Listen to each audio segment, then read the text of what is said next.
প্ৰকৃতি সংগঠন আশ্ৰয় উদ্যোগত আমি প্ৰকাশ কৰিলোঁ আমাৰ যুটীয়া সম্পাদক নিৰঞ্জন হালৈৰ এখন কবিতা সংকলন প্ৰেম প্ৰকৃতি প্ৰেম আৰু পোহৰৰ বন্দনা। এই গ্ৰন্থখন আমাৰ উন্মোচন কৰিলে দেৰগাঁও কমলদৰা মহাবিদ্যালয়ৰ অসমীয়া বিভাগৰ সহযোগী অধ্যাপক ডক্টৰ চণ্ডীচৰণ গোস্বামীয়ে। অনুষ্ঠানত মুখ্য অতিথি হিচাপে অংশগ্ৰহণ কৰিলে দেৰগাঁও সম জিলাৰ আয়ুক্ত দামোদৰ বৰ্মন ডাঙৰীয়া আৰু লগতে বিশিষ্ট অতিথি হিচাপে উপস্থিত আছিল গোলাঘাট উত্তৰ উন্নয়ন খণ্ডৰ খণ্ড উন্নয়ন বিষয়া গৌৰৱ বৰঠাকুৰ আৰু লগতে দেৰগাঁও কমলদৰা মহাবিদ্যালয়ৰ অধ্যক্ষ ডক্টৰ ৰঞ্জিত কুমাৰ বৰদলৈ ছাৰো উপস্থিত থাকিল।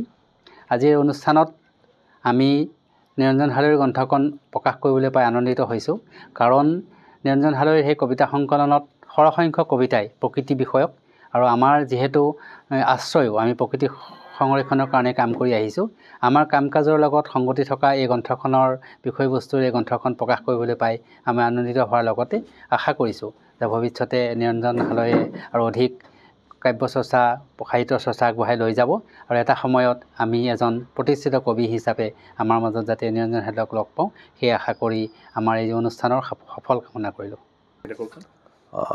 এইখন মোৰ প্ৰথম গ্ৰন্থ কাব্য সংকলন। কবিতাৰ চৰ্চা মই মোৰ স্কুলীয়া জীৱনৰ পৰাই কৰিছোঁ, কিন্তু মাজে মাজে মোৰ এই চৰ্চা ব্যাহত হৈছিলে ঘৰুৱা পৰিস্থিতি বা আৰ্থিক দুৰাৱস্থাৰ কাৰণে। কিন্তু দেৰগাঁও কমলদৰা মহাবিদ্যালয়ত জইন কৰাৰ পিছত মই আকৌ যেতিয়া আৰ্থিকভাৱে সচ্ছল হ'লোঁ, আকৌ সাহিত্য বিশেষ কাব্য চৰ্চাৰ মনোনিৱেশ কৰিলোঁ। কাব্য সম্পৰ্কে কাব্যৰ ধাৰা সম্পৰ্কে মোৰ অলপ গভীৰভাৱে মই অধ্যয়ন কৰিলোঁ আৰু মোৰ ব্যক্তিগত জীৱনৰ অভিজ্ঞতা বা যিটো আমাৰ বৰ্তমান সামাজিক ৰাজনৈতিক বা পাৰিৱেশিক যিটো পৰিস্থিতি, এই পৰিস্থিতিবিলাকে সম্পৰ্কে মোৰ যিটো প্ৰতিক্ৰিয়া হয়, এই প্ৰতিক্ৰিয়াবিলাককে মই কবিতাৰ ৰূপত দাঙি ধৰিবলৈ যত্ন কৰিছোঁ। গ্ৰন্থখন উন্মোচন কৰিলে আমাৰ দেৰগাঁও কমলদৰা মহাবিদ্যালয়ৰ অসমীয়া বিভাগৰ মুৰব্বী তথা সহযোগী অধ্যাপক ডক্টৰ চণ্ডীচৰণ গোস্বামীদেৱে।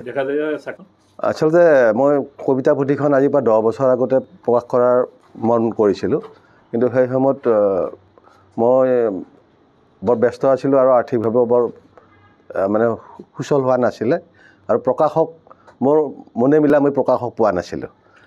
যিহেতু মই আশ্ৰয়ৰ লগত জড়িত আৰু প্ৰকৃতি সম্পৰ্কীয় চৰ্চাত মই এতিয়া ব্ৰতী, মই বিশেষকৈ প্ৰকৃতি বিষয়তে মই গৱেষণাও কৰি আছোঁ, পৰিৱেশ সম্পৰ্কীয় সমস্যা লৈ পেলাই।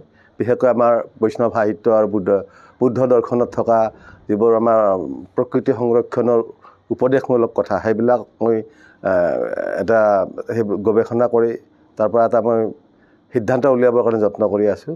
গতিকে পৰিৱেশ মোৰ প্ৰিয় বিষয় আৰু মই ভাবোঁ যে আজিৰ সমাজে পৰিৱেশক গুৰুত্ব দিব লাগে আৰু পৰিৱেশ সংৰক্ষণক গুৰুত্ব দিলেহে আমাৰ মানৱ সমাজ তথা আমাৰ বৰ্তমানৰ এই পৃথিৱীখন সুস্থিৰ হৈ থাকিব, সুৰক্ষিত হৈ থাকিব।